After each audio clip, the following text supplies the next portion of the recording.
नमस्ते। हमारे channel meditation peace of mind में मैं आप सभी का स्वागत करती हूँ। तो आज मैं आप सभी को चित्त शक्ति क्या है उसके बारे में समझाऊंगी। चित्त शक्ति बहुत महान है। मनुष्य जहाँ अपना चित्त रखता है वैसा ही वो हो जाता है। मनुष्य अगर जड़ पे चित्त रखता है तो वो जड़वत हो जाता है।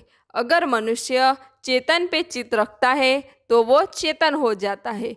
चित्त शक्ति से आप अपना जीवन जैसा चाहो वैसा बना सकते हो, लेकिन आज के बुद्धि युग में चित्त को संभालना बड़ा कठिन हो गया है। मनुष्य का चित्त हजारों जगह पर, हजारों व्यक्तियों पर, कितनी वस्तुओं पर बटा रहता है। इसलिए मनुष्य के चित्त की शक्ति नष्ट हो जाती है, बल्कि उसका चित्त ही नष्ट हो जाता है। और जब चित्त नष्ट हो जाता है तो वो मनुष्य में डिप्रेशन की बीमारी आ जाती है। उसके विचार बंद ही नहीं होते और ऐसी स्थिति में मनुष्य की नींद भी चली जाती है। यहाँ तक मनुष्य को सोने के लिए भी गोलियां लेनी पड़ती है।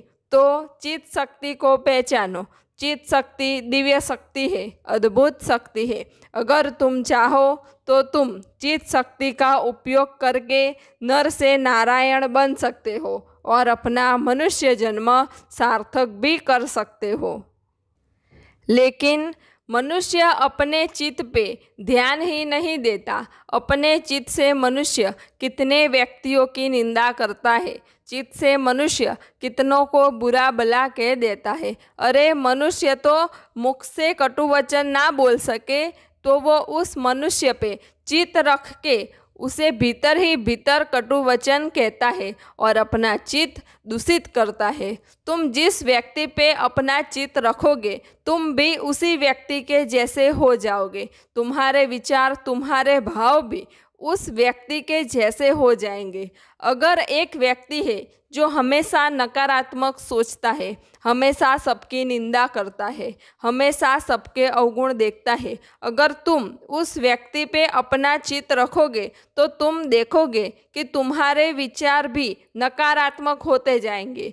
तुम भी सबकी निंदा करने लगोगे, तुम भी सबके अवगुण देखने लगोगे। तो तुम अपना चित्त जहाँ रखोगे तुम वैसे ही हो जाओगे। तुम मंदिर में जाते हो तो थोड़ी देर के लिए तुम्हारा चित्त शांत हो जाता है, क्योंकि थोड़ी देर के लिए तुम्हारा चित्त उस देव देवी या उस भगवान पे गया जिस देव देवी ने अपने जीवन काल में सबका अच्छा किया, सबका मंगल किया। और उस देवी देवता का चित्त भी उनके जीवन काल में उनके भीतर ही था। उनका चित्त कहीं बाहर नहीं था, जगत में नहीं था। इसलिए भगवान की मूर्ति के सामने थोड़ी देर के लिए तुम्हारा चित्त भीतर आता है। कुछ क्षण के लिए तुम अंतर्मुखी हो जाते हो, लेकिन वापस जब तुम इस जगत में आते हो तो वापस तुम्हारा चित्त इधर उधर यहाँ वहाँ जाने लगता है और फिर तुम्हारे चित्त की सारी शक्ति ही नष्ट हो जाती है, खाली हो जाती है। तो आध्यात्मिक प्रगति और अपने जीवन में सफलता प्राप्त करने के लिए, किसी भी क्षेत्र में सफलता प्राप्त करने के लिए चित्त की एकाग्रता बड़ी मूल्यवान है। तो जितना हो सके ध्यान के माध्यम से अपना चित्त भीतर रखो, जिसे चित्त शक्ति सशक्त होगी। और जब चित्त शक्ति सशक्त होगी तो तुम जो भी कार्य करोगे उसमें तुम्हें सफलता ही सफलता मिलेगी। जिस मनुष्य का चित्त जितना सशक्त होगा उतना ही वो किसी भी मार्ग में आगे जाएगा। अगर मनुष्य ऐसा सोचेगा कि मेरे साथ बुरा होगा तो उसके साथ बुरा ही होगा, क्योंकि चित्त से वो जैसे विचार करेगा वैसा ही उसके जीवन में होगा। अगर मनुष्य सोचेगा कि मेरा तो सब अच्छा ही होगा, मेरा सब मंगल ही होगा, तो उस मनुष्य के जीवन में सब अच्छा होगा, सब मंगल होगा। तो मनुष्य अपने ही चित्त से अपने भविष्य को गढ़ता है।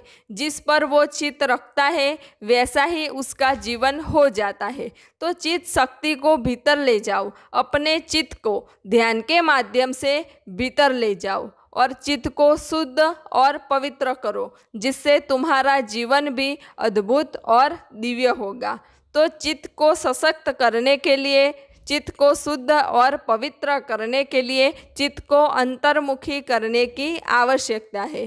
तो रोज़ाना ब्रह्म मुहूर्त में उठे, ध्यान करें, मेडिटेशन करें और अपने चित्त को सशक्त कर अपना मनुष्य जन्म सार्थक करें।